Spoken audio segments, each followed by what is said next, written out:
এই পত্রিকা অফিসে হামলা করছে, আগুন লাগিয়ে দিচ্ছে, পুড়িয়ে দিচ্ছে।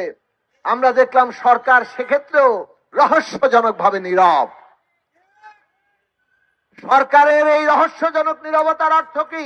ঘোষণা দিয়ে পত্রিকা অফিস হামলা করতে যাচ্ছে, আগুনে পুড়িয়ে দিতে চাচ্ছে, এবং সেই আগুনে পুড়িয়ে দেওয়া কিরকম ব্যাপার?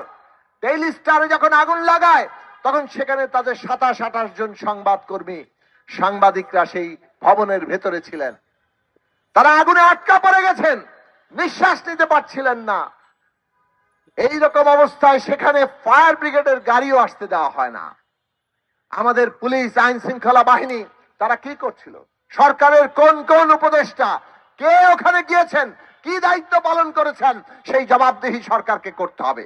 নাকি সরকার ফ্যাসিবাদী পতিত ফ্যাসিস্টরা যে ভয়ের রাজত্ব কায়েম করছিল, আজকে তার বিপরীতে আরেক দল নতুন ভয়ের রাজত্ব কায়েম করতে চায়, এবং সেইটাকে কি সরকার পৃষ্ঠপোষকতা দিচ্ছে? এক ফ্যাসিবাদের পাল্টা আরেক ফ্যাসিবাদের দ্বারা সেইখানে জন্ম কিংবা তাদের উত্থানে সহায়তা করছে। আজকে এই প্রশ্ন বাংলাদেশের মানুষকে করতে হবে, এবং আমাদের সতর্ক সচেতন হতে হবে, ঐক্যবদ্ধ হতে হবে। জুলাই গণ অভ্যুত্থানের রায় ছিল বাংলাদেশ গণতান্ত্রিক বাংলাদেশ হবে। এইখানে মত পার্থক্য থাকবে, বিরোধ থাকবে, রাজনৈতিক দল আলাদা থাকবে, মতাদর্শের পার্থক্য থাকবে, কিন্তু কোন জবরদস্তি কায়েম করা চলবে না। একটা যে কোনো বিচারের গণতান্ত্রিক ব্যবস্থা মানে হচ্ছে সেখানে সংবাদ মাধ্যম, গণমাধ্যম অপরিহার্য বিষয়। কাজে এই গণমাধ্যমের উপরে হামলা মানে গণতন্ত্রের উপরে হামলা, আর একটা গণতান্ত্রিক রাষ্ট্র গণতন্ত্রের উপর যে দাঁড়িয়ে আছে তাহলে সেই গণতান্ত্রিক রাষ্ট্রের উপরে হামলা। ফ্যাসিবাদীরা সংবাদ মাধ্যম, গণমাধ্যমের উপর হামলা করেছে, আমরা সেই গণমাধ্যমের হামলাকে সর্বদা বিরোধিতা করেছি, তার বিরুদ্ধে লড়াই করেছি। আজকে গণ অভ্যুত্থানের বাংলাদেশে অভ্যুত্থান পরবর্তীকালে যখন আবার সংবাদ মাধ্যমে আরেক পক্ষ এসে হামলা করছে, আমরা তখন স্পষ্টভাবে তার বিরুদ্ধে লড়াই করছি।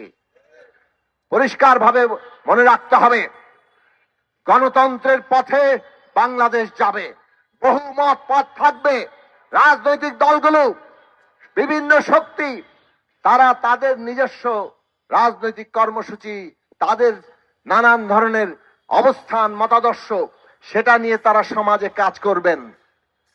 কিন্তু সমাজে যদি তারা জবরদস্তি কায়দায় এইটা চাপিয়ে দিতে চান, তাহলে বাংলাদেশের মানুষ সেটা গ্রহণ করবে না। বাংলাদেশের মানুষ আওয়ামী লীগের জাতিবাদী ফ্যাসিবাদ গ্রহণ করে নাই। কোন একটা শক্তি আজকে যদি ধর্মবাদী ফ্যাসিবাদ কায়েম করতে চান, সেইটাও মানুষ গ্রহণ করবে না। বাংলাদেশ পরিষ্কার ভাবে গণতন্ত্রের পথে যাবে। এইটাই অভ্যুত্থানে আমাদের শত শহীদের, তাদের রক্তের ঋণ, তাদের শত আহত যোদ্ধার আহ্বান। কাজেই আমরা পরিষ্কার ভাবে আজকে সরকারকে বলি, ওসমান হাদিকে যারা হত্যা করেছে তাদের অবশ্যই গ্রেফতার এবং বিচার করতে হবে। সমস্ত জুলাইয়ে যে হত্যাযজ্ঞ হয়েছে তার সবগুলোর বিচার করতে হবে। আপনারা বিচারের কাজ যদি এগিয়ে নিতে না পারেন, ওসমান হাদির হত্যাকারীদের যদি গ্রেফতার করতে না পারেন, জবাবদিহি আপনাদের করতে হবে। আর আজকে যারা নির্বাচন বানচালের চেষ্টা করছে, একদিকে হত্যাকাণ্ড চালিয়ে পতিত ফ্যাসিস্টরা, অন্যদিকে এই ওসমান হাদির ক্ষোভকে পুঁজি করে, তাকে উসিলা করে, তাকে ব্যবহার করে যারা আজকে নির্বাচনী বানচাল করে দিতে চান, তারা আসলে জুলাই গণ অভ্যুত্থানের আকাঙ্ক্ষার বিপরীতে দাঁড়িয়েছেন।